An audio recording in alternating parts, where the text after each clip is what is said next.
Bismillahirrahmanirrahim. Assalamualaikum warahmatullahi wabarakatuh. Nama saya Hani Munia binti Muhammad Syami, Muhammad 050754. Pada hari ini saya akan membentangkan mengenai Abu Abdullah Ahmad bin Muhammad bin Hanbal. Saya merupakan pelajar ijazah sarjana muda Usuluddin Usuli. Seterusnya, pada permulaan saya akan membentangkan mengenai mukadimah. Mukadimah secara keseluruhan dapat dilihat bahawa pembentangan ini membincangkan mengenai Abu Abdullah Ahmad bin Muhammad bin Hanbal, yang mana merupakan seorang yang sangat faqih dan hebat dalam segi hadisnya, dan beliau merupakan salah seorang daripada 4 ahli sunnah wal jamaah. Beliau merupakan salah satu kepada pengasas pada mazhab Hanbali, dan beliau sangat terkenal dengan sifat kebaikannya, kesabarannya dan ketawaduknya. Seterusnya saya akan membentangkan mengenai biodatanya serba sedikit, yang mana nama beliau adalah Abu Abdullah Ahmad bin Muhammad bin Hanbal bin Hilal bin Asad. Beliau merupakan daripada salah seorang putera Sya'ban bin Dal As-Sa'labi. Beliau dilahirkan di Baghdad pada Rabiul Awal tahun 164 Hijrah. Beliau merupakan pengasas kepada mazhab Hanbali, dan beliau berpindah pada tahun 179 Hijrah. Beliau berpindah untuk menulis dan mengumpulkan kitab-kitab Nabi Muhammad SAW. Pada tahun 179 beliau berpindah untuk menulis hadis-hadis Nabi Muhammad SAW, dan beliau berhijrah ke serata tempat untuk mencari ilmu dan mengumpulnya. Seterusnya saya akan menceritakan sedikit kepribadian beliau, yang mana beliau merupakan seorang yang sangat tinggi dan kulit beliau kelihatan seperti sawo matang, dan beliau gemar untuk memakai pakaian seperti yang kasar serta berserban, dan beliau seorang yang sangat dikenali dengan orang yang kuat beribadah, sehingga kan sehari mampu bersolat sebanyak 300 rakaat.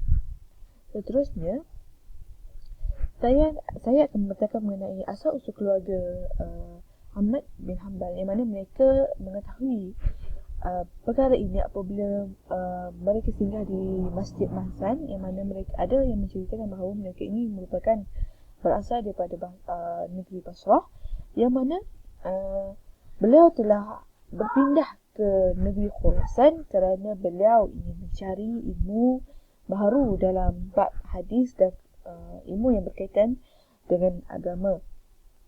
Terusnya di sini Abu Ahmad ni dia macam terkejut, yang mana dia dapat mengetahui bahawa ayah dia pada mulanya merupakan seorang tentera yang berpangkat komando. Seterusnya saya akan menerangkan mengenai penulisannya, yang mana beliau telah berjaya menulis banyak kitab, dan beliau merupakan yang mana orang kata rujukan para ulama dan orang persekitaran. Sehingga kini kitab-kitab beliau masih digunakan, antaranya kitab Musnad Ahmad, Ar-Raji, kitab Tarikh, kitab Imamah, kitab Tafsir dan sebagainya. Seterusnya saya akan menceritakan mengenai pendidikannya, yang mana pada beliau usia muda, beliau telah mempelajari ilmu Al-Quran, dan seterusnya beliau memperhebatkan diri beliau dengan mempelajari ilmu fiqh pada usia yang muda, dan dari segi semasa penghijrahan beliau. Seterusnya beliau banyak yang mana kita tahu beliau suka untuk mendekati dan menghampiri para ulama, yang mana untuk orang kata untuk menuntut ilmu ni lah, yang mana itu. Seterusnya saya akan menceritakan mengenai antara guru-guru beliau adalah Imam Syafi'i. Seterusnya kita dapat tengok di sini bahawa guru beliau adalah Bashar bin Afdal, Ismail bin Ali radhiyallahu anhu, dan Jarir bin Abdul Hamid. Seterusnya saya akan membentangkan mengenai pandangan ulama mengenai beliau. Di sini diperlihatkan bahawa beliau ni seorang yang sangat hebat, yang mana ulama ada mengatakan bahawa Ahmad adalah iman yang 8 perkara. Ahmad adalah iman dalam 8 perkara. Beliau iman dalam hadis, fiqh, Al-Quran, lughah, bahasa Arab, as-sunnah, az-zuhd, al-wara' serta kefakihannya. Seterusnya, Imam Syafi'i berkata lagi bahawa aku keluar dari Baghdad dan tidak aku tinggalkan padanya seorang pun yang lebih wara', paling bertakwa, paling faqih dan paling berilmu daripada Ahmad bin Hanbal. Maksudnya di sini menunjukkan bahawa Imam Syafi'i sangat memandang tinggilah kepada kefakihan Imam Ahmad. Seterusnya, pengikut Abu Hubaid berkata, ilmu itu terhenti kepada 4 orang. Yang pertama, Ali bin Madini, Yahya bin Ma'in, Abu Bakar bin Abi Syaib dan Ahmad bin Hanbal, manakala Ahmad merupakan orang yang paling fakir di antara mereka. Seterusnya, kita teruskan dengan Qutaibah bin Sa'id mengatakan, sekiranya Ahmad berada pada zaman As-Sawri, Malik Auza'i, Latif dan ulama yang setara dengan mereka, niscaya beliau Imam Ahmad akan lebih didahulukan. Dikatakan, kamu bandingkan Ahmad dengan tabi'in. Kemudian beliau menjawab, maksudnya kepada pembesar para tabi'i seperti Sa'id al-Musyaid dan Sa'id al-Jubai. Beliau berkata lagi bahawa Ahmad dan Ishaq merupakan 2 iman bagi dunia. Seterusnya, dapat kita dilihat di sini bahawa terdapat banyak pegangan dan prinsip Imam Ahmad bin Hanbal, yang mana di sini saya ketengahkan 2 prinsip beliau. Yang pertama, kita dapat lihat iaitu berpegang teguh kepada jalan hidup para sahabat Rasulullah sallallahu alaihi wasallam dan berkuduh terhadap mereka, yang mana syarah dan penjelasan dapat kita lihat di sini bahawa firman Allah dalam surah An-Nisa ayat 115 yang bermaksud, dan barang siapa yang menentang Rasul sesudah jelas kebenaran baginya dan mengikuti jalan yang bukan jalan orang yang mukmin, kami biarkan ia berluasa terhadap kesesatan dan dikuasai itu, dan kami memasukkan ia ke dalam Jahannam.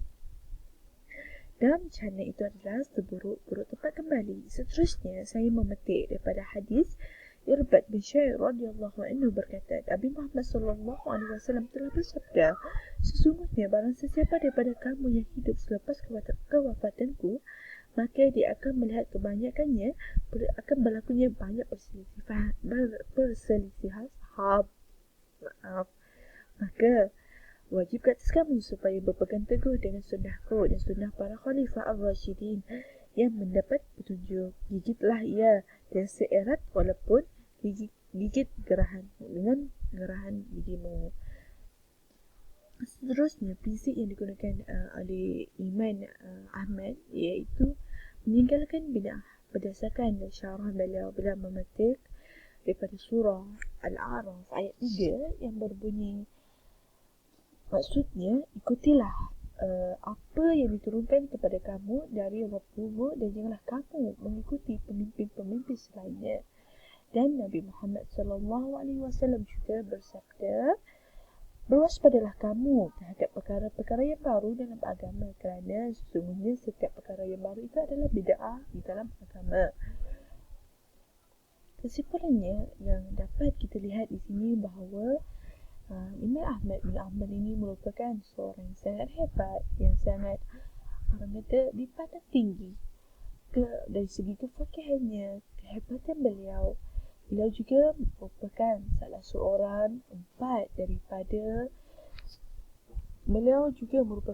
seorang ahli sunnah wal jamaah. Beliau merupakan juga seorang yang lelaki yang mulia, lelaki yang baik, lelaki yang sangat dipandang tinggi.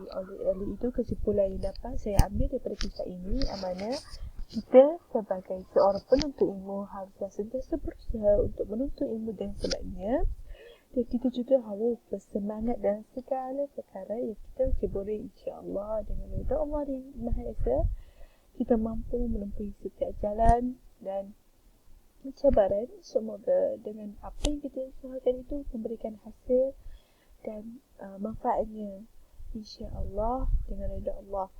Dengan itu, sekian saja daripada saya.